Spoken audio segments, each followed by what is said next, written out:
Your world is changing, which is nothing new. Each passing year of your life has brought fresh trials and new horizons, sharp new beauty and friends left behind. You have walked desert sands and wound through wind-carved canyons. You have driven the tangled highways of the East and sought out the complex truths hidden in the simplest of places, been a specter among specters. You had hoped for a while that this new residence would be your last. That, like so many you have met, you could settle down, find a groove to wear out for the rest of your days. But as surely as the rain patters on the roof of the van where you sleep, as impossible to deny as the great black sky that drowns the city lights, you know that your world is changing again. In some ways you always knew it was coming. You close your eyes and let the rain soothe you to sleep. In the morning you will drive north and begin a new life with the words "Hello from the Hallowoods."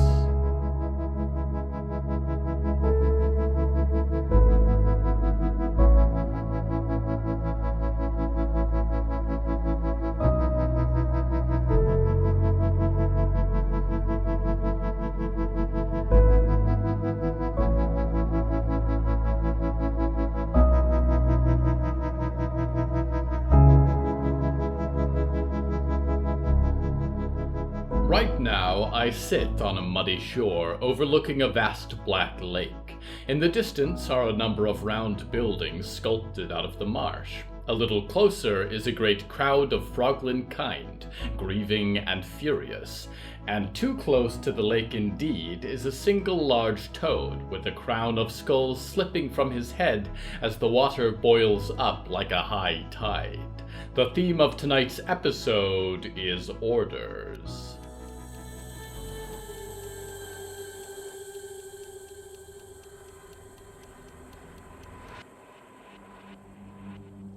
Please do not eat me, Grug thought, and prepared to be eaten. The swell of black water was a dozen times his size and growing ever larger, and she who lurks beneath the world stared at him from within, with eyes like drowning lights and thrashing barbels. He said nothing out loud, as he did not want the others to think that he was weak.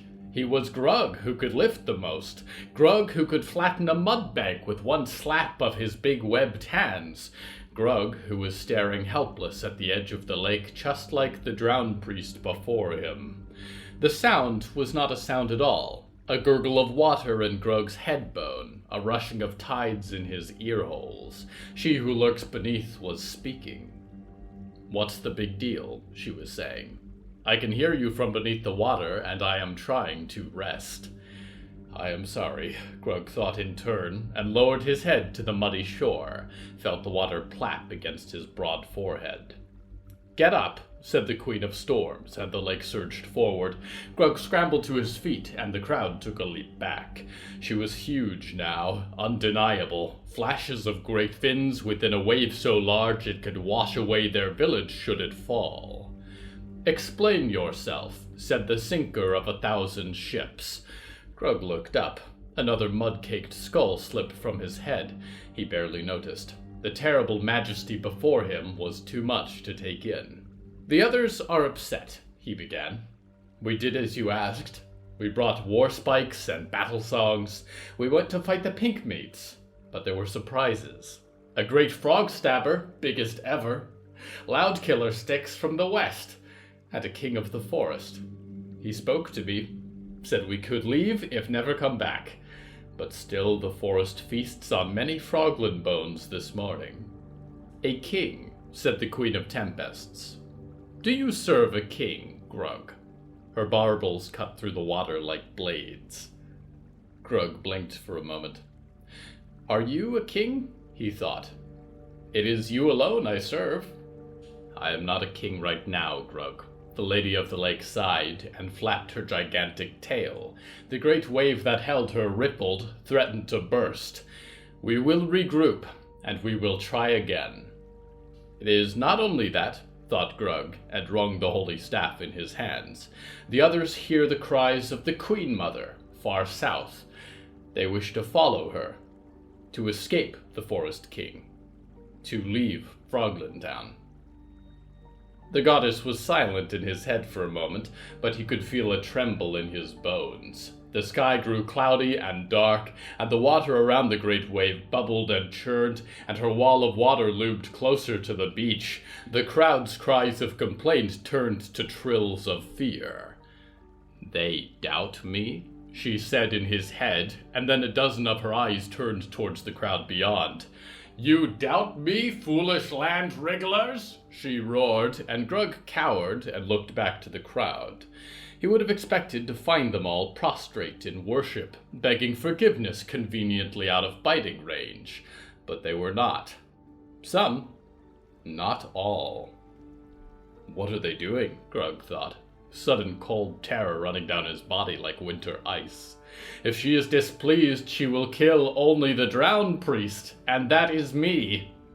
Even yet, many Froglands stood tall, as if basking in the sun, and the croaks they gave were not fresh pledges of fealty or cries for forgiveness. It was a defiant song, a song that said, "Our mother calls us, we will follow. You have led us to death, we will not follow. Our mother will provide, we will follow. You will make us to war, we will not follow." And then, one by one, the crowd began to retreat, scoop up their children, and go for the trees in gigantic leaps, south, where the mother was singing. It was a song Grug remembered. It was a song he missed. "To leave is death," roared the Queen of the Drowned, and Grug turned back to face the lake. Rain poured down from the sky, and the lake water bubbled higher and higher, washed over Grug's feet, and poured across the banks towards the Frogland village. "To stay is also death," sang the rebel Froglands as they departed. "You will regret this betrayal," sang the Tide Changer. "We shall see," sang the fleeing crowd. "We shall see." Grug looked between the furious queen, wreathed in a destroying storm, and the escaping Froglands. What was a drowned priest to do? She was going to bring her great wave down and drown them all, destroy Frogland Town in one great collapse. "Stop," he sang, in his greatest, loudest voice. He was usually so soft in his singing. Not today. The fleeing frogs, the terrified crowd, and even a few of the deep goddess's eyes turned to watch him.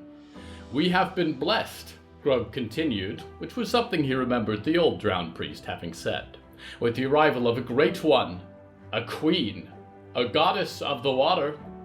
We are creatures of the water. It is right for us to worship. We have lost good Froglands, but many more Froglands will be hatched when we rule every marsh pond, every lake shore, every wet place puddle, and only she who lurks will make it so."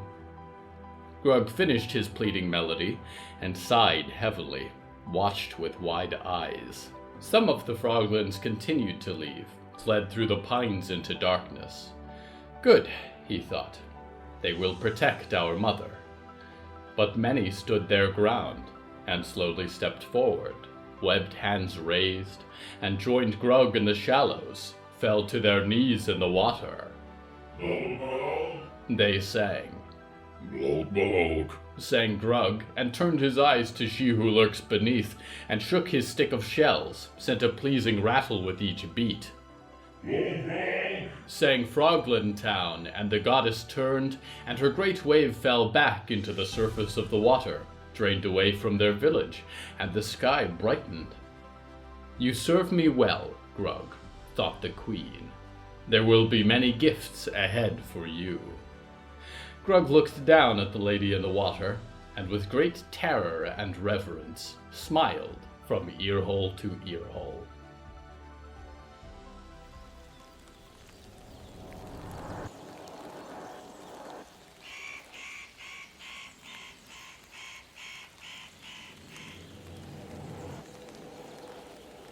If you keep a keen eye on the political landscape of the Hallowoods region, there is a new development this season which it would be wise to take note of.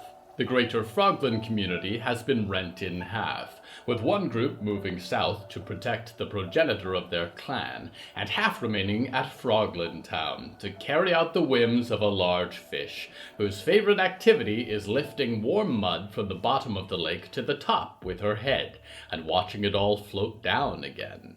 Sometimes she smacks the clumps with her tail, pretending that they are worshippers who have displeased her.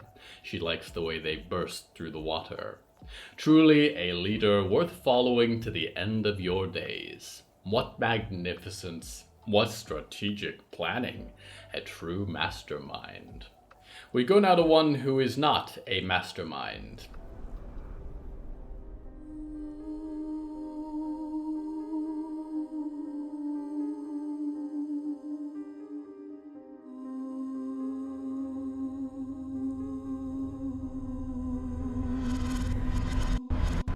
The most important part of being a security guard was body language.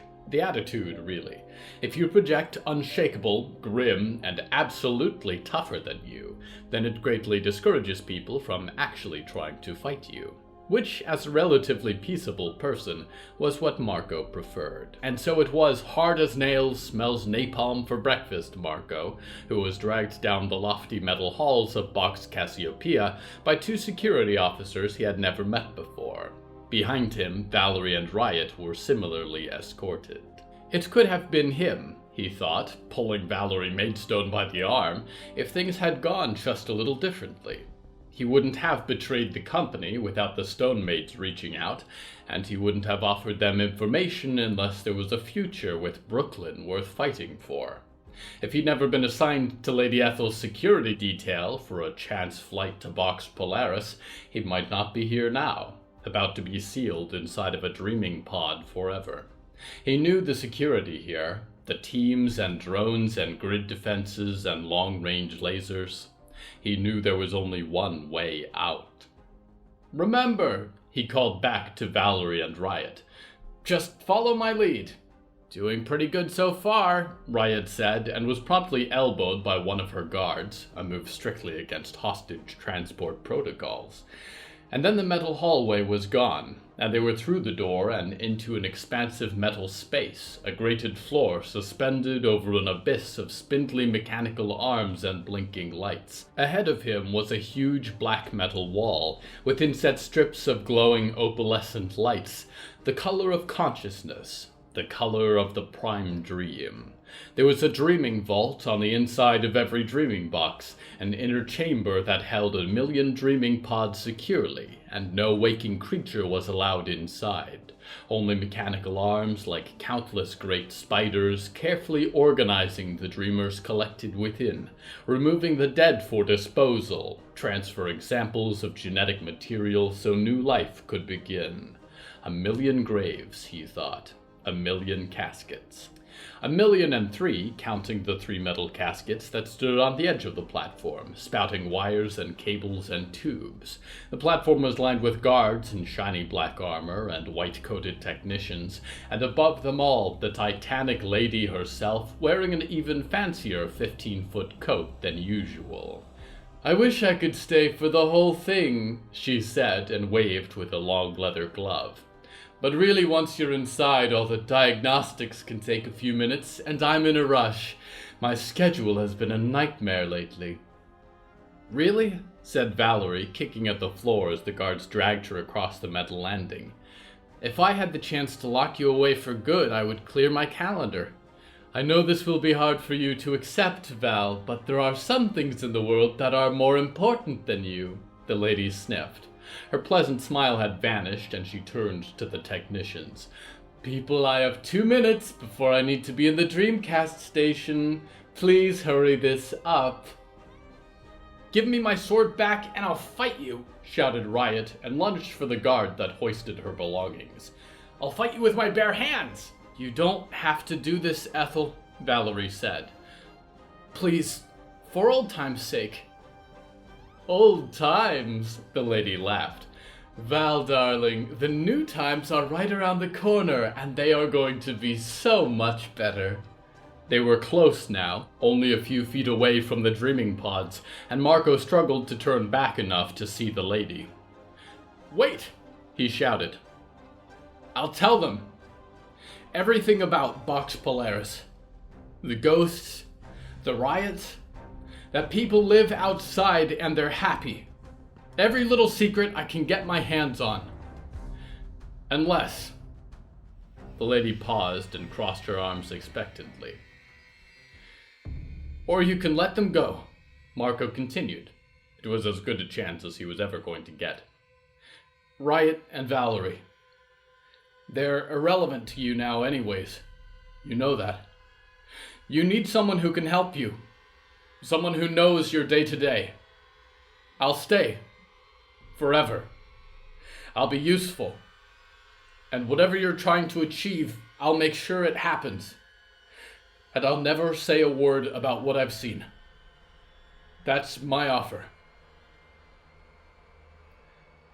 "You know," the lady said with a little smile, "the moment that you wormed your way into Brooklyn's head, I should have eaten you alive." Marco felt the world drain out from beneath his feet. His chest was as cold as the vault itself, and then the guards were on him, and with a mighty effort shoved him into the dreaming pod. And then it was quiet, almost soundless. The faintest muffled screams of Riot as if she was a world away. He twisted in the narrow space. It was comfortably padded, and there was a little square window in the lid. He could see dark officers scuttling around outside, although no familiar eyes behind those polarized visors, and a last smile from Lady Ethel and the glint of her glasses.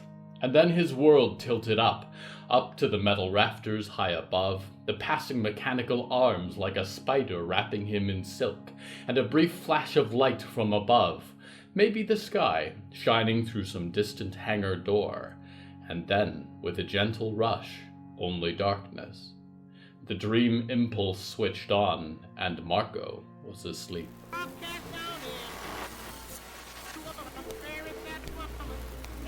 This is Lady Ethel Mallory, with an important message for all of our happy dreaming family. You know me as the face of your formative years, the leader of the dreaming generation. It was my voice you listened to when you heard the words Dreaming Box for the first time. It was I who welcomed you into our family, a lifetime ago or yesterday. And most recently, we have overcome the disastrous Stone-Maid Rebellion together. But this movement only illustrates our need for more active control of the Prime Dream. That we need leaders who understand what our family is going through and can respond appropriately. This could have been over so much sooner if there was not 10 miles of red tape to cut for reform in management. What will we do when the next Stone Maids rise up? Will we be prepared? I am about to say something shocking, but I assure you that I am totally serious. If we want change, we must fight for it, and I am beginning that fight today. I formally announce myself the new CEO of the Botchel... Oh, what now?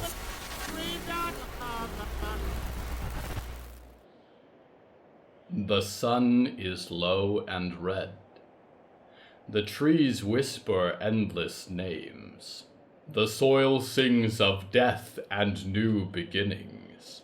The dead dream in hallowed prophecies, and the dawn is of a world made new.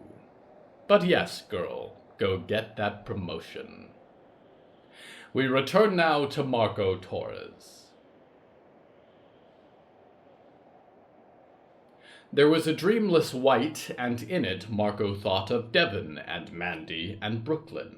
All his expected goodbyes had been reversed, but he wasn't going to get to wander the streets of a remembered San Francisco with Devon, or fight through the dark gates of the Elemental Kingdom with Mandy, because he wasn't going to be allowed to wander the Prime Dream at all, not ex-security personnel.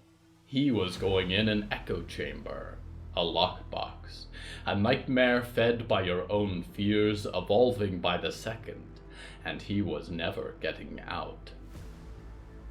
Then he was standing in a green field, long grass swept by the wind. A few bent trees cast shadows nearby, and the sun danced in their leaves. He glanced around. Was this an error?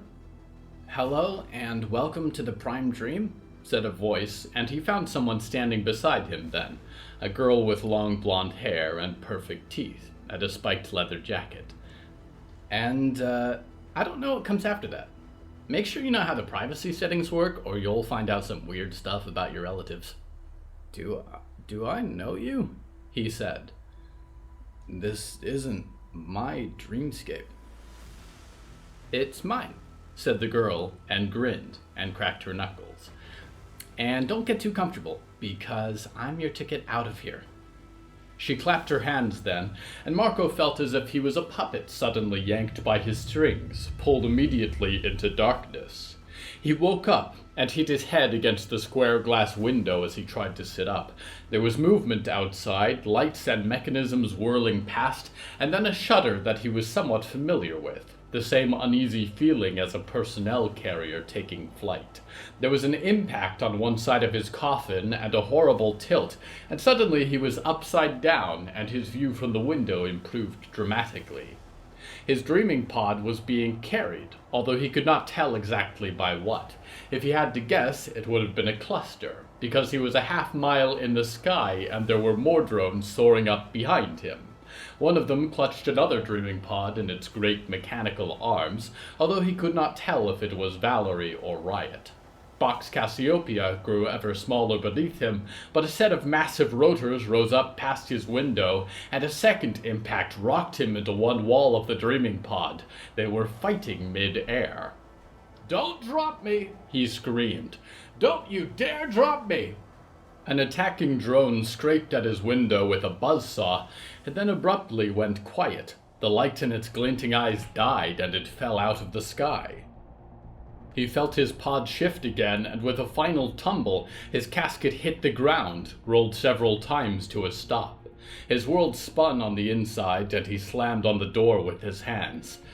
"Let me out!" he cried. "Hello?" He could barely hear sound from outside, voices calling and mechanical clanging and a thopping of helicopter blades. His little glass window stared out only on blue sky. And then there was a face on the other side of the glass, one he recognized. Brooklyn Williams looked different, although she still wore her glasses. It was her hair, perhaps, no longer as constricted as it was for the offices of the Botulus Corporation. Or maybe it was her smile, which was rarely so genuine. She shouted something he could not hear, and he shouted something she could not hear in return.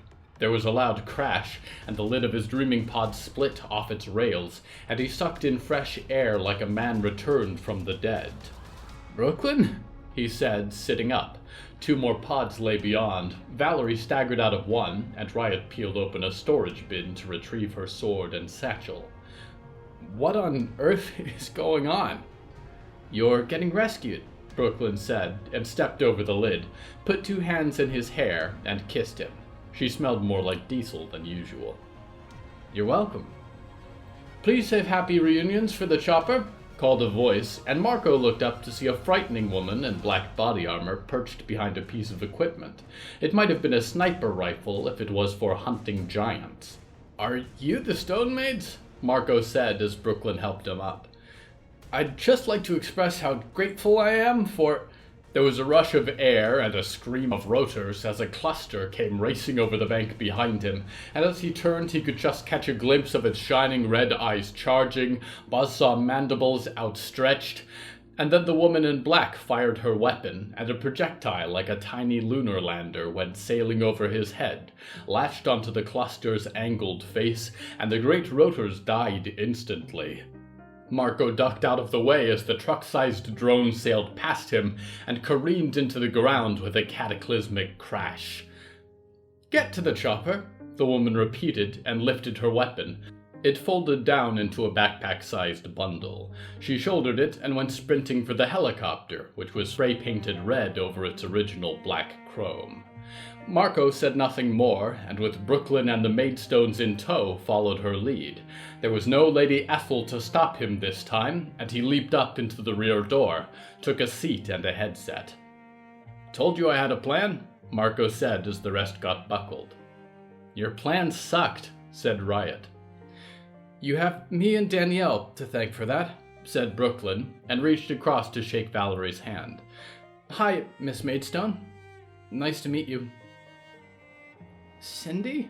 Valerie said, speaking into the headset. "Geez, it's been, 20 years? You look great." The woman in black sat in the navigation seat up front, but Marco found a trace of a smile on her face. She reached back then towards Riot, and offered a battered MP3 player and a pair of twisted earbuds. Riot took them into her hands with a bit of shock. "We've been trying to get a hold of you two for a while," Cindy said, and returned to the controls. "Welcome back to the land of the living." "Where are we going?" Valerie said, looking outside as the world began to recede, and the distant storm of Botco's drones fell away through the clouds. "Buckle up, everyone," Cindy said. "The day's only just getting started."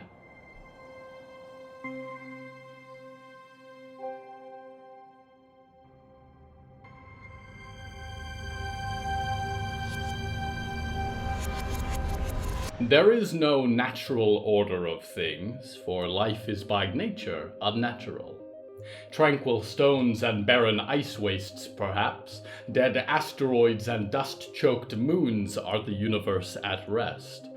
But it is filled with life, and life is constantly remaking it. Roots grow up to overturn stones. Fish churn in the depths and move the silt with their currents. Humankind walks on the shore and decides to build a castle in the sand. And above them is life indescribable, forging suns and stars and souls.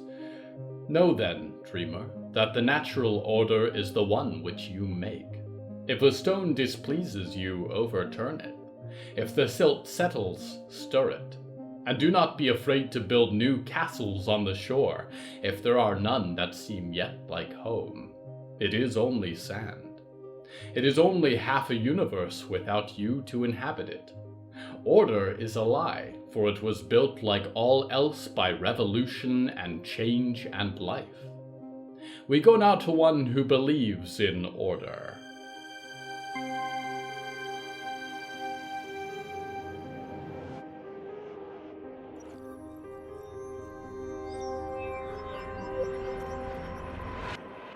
Mrs. Wicker knelt in the rough grass, hands folded in her lap, eyes closed. The wind rushed like victorious angels around her, pulled at wisps of her graying hair, and a pale sky loomed overhead. She heard the engines first, a dull hum of belching gasoline, but she continued to pray until she heard the little footsteps tromping towards her. "Ma," said Jedediah. "They're here." Mrs. Wicker breathed out deeply, as if expelling demons of doubt and anxiety, and stood up, looked to her tousled blonde-haired boy. "Wait in the car with your sister," she said. "We're going to get your brother back today." Jed scampered off, and she walked for the meeting grounds, a patch of sandy earth outside an abandoned research facility, 100 meters from a tree line of towering black pines, a lofty wall that blotted out the horizon. She glanced to the windows of the lab. People moved in the shadows inside. Her people. With luck, the battle would be over before it began. "Incoming!" called a lookout from the side of a high antenna, and sure enough, the first of the scout post's dented vehicles came rolling out from between the trees. A green truck and a red rusted pickup, a black sidecar motorcycle, and the great flatbed truck they'd used to move Frog Sticker. There were only one or two of the many trucks and ATVs she'd sent out with the war party, though. She stepped out to the middle of the flats with Fort Freedom's troops at her back, and the scout post convoy came rolling to a stop on the other edge. She searched frantically for Jacob, caught sight of him in the back of the green truck. "Jacob?" she cried. "Jacob, are you all right?" Jacob descended from the back of the truck and stumbled into view, leaning on a crutch just like Buck used to do. A swell of fire formed in her chest then, tormented her like a swallowed coal. "What have you done to my son?" she screamed. Distant birds took off from the tree line. The scout post's diplomatic party had formed now. Byrne, one arm bandaged and a loaded crossbow propped up in her other. Violet limping along, with silver-haired Virgil helping her by the arm, a white cowboy hat keeping the sun from his face. There was a man with a bushy great beard, whose name she did not remember, but there was something wrong with his eyes, and beside him Buck leaned on a cane. And perhaps the most disturbing of all, a short man climbing off the motorcycle had an arm wrapped in tree bark. Maybe it was tree bark entirely. He looked as grim as if he'd stared on death, and one of his German shepherds had dead eyes and jagged teeth. "I can't guarantee your boy will walk perfectly again," said Violet, and nodded to Jacob. "Seems fair, though." "You're a cruel woman, Violet Keene," said Mrs. Wicker, and raised an arm for Jacob. "Jacob, come here." "Not quite yet," said Violet, and held up her hand. The Fort Freedom men unloading from the flatbed paused. "We're making a bargain today. All your people back safe, in exchange that you leave us and our forest alone." Mrs. Wicker glanced to the riflemen camped in the lab windows, and back to Violet. "All right," she said, and nodded for Jacob to approach. "I want to hear you say it," said Violet, a hand on Jacob's shoulder. Mrs. Wicker nodded and held her hand close to her ribs. All it would take was one signal, and Fort Freedom would open fire. "Ma," said Jacob, and she looked up. "I'm okay. Please, I just want to go home." She stood for a moment on the precipice. All of the scout post's leaders were so close, like lambs for the slaughter, but her boy was there too. She had a sudden terrible image of him caught in the crossfire, taking a bullet meant for the Keens or the zombie dog, spitting up his own blood. Or she could take her son and go home. What was it that compelled her to fight?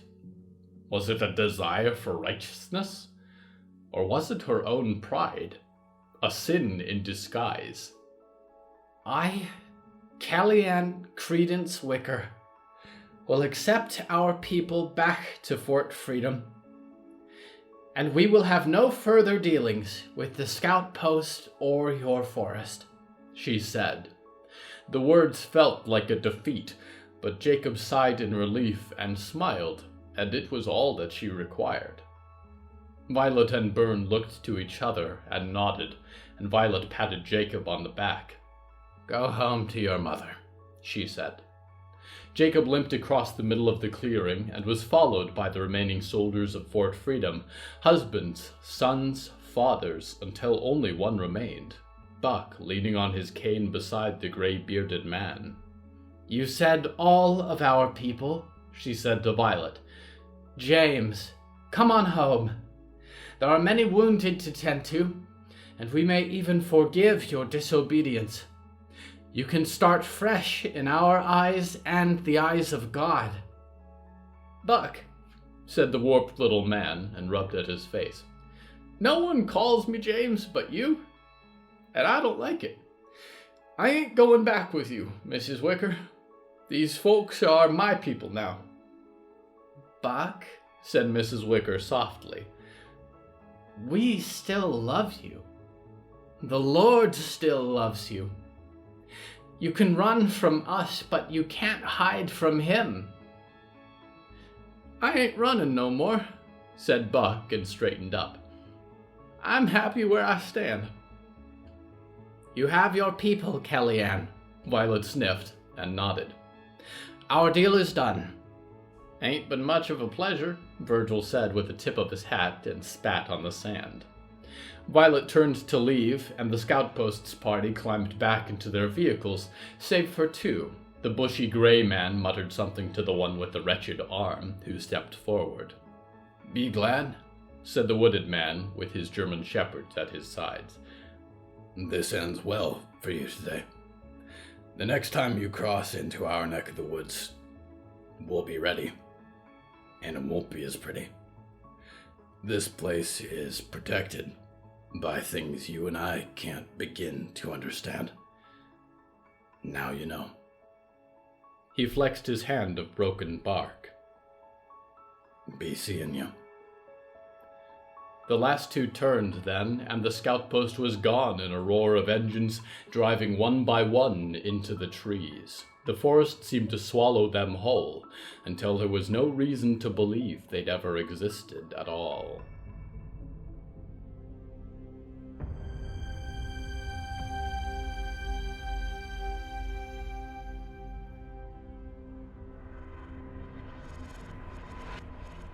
Orders.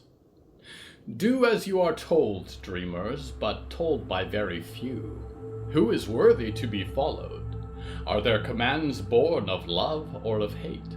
Do they speak of compassion or of fear?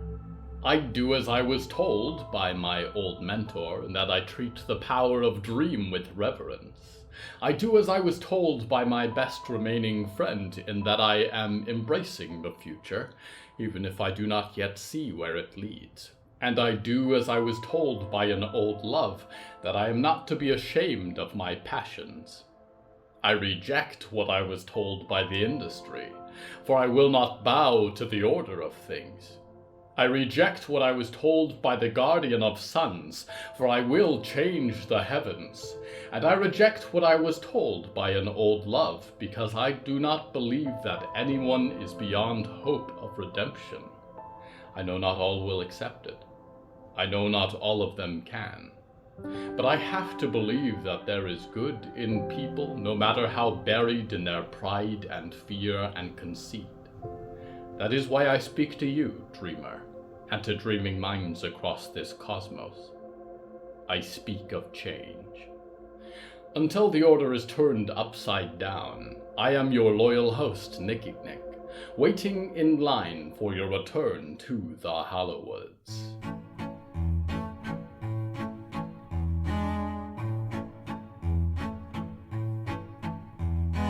Hello from the Hallowoods is written and produced by William A. Wellman. Hello, that's me. If you enjoyed this show, please don't forget to follow it and share it with a friend. The bonus story for this episode is called A Little Different and is available on Patreon at patreon.com/Hallowoods. Because this show is committed to operating without ads or sponsors, it is only patrons that make it possible every week.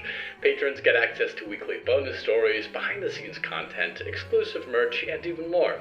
Merchandise and episode transcripts are available at hellofromthehallowoods.com. You can even find us on social media at @thehallowoods.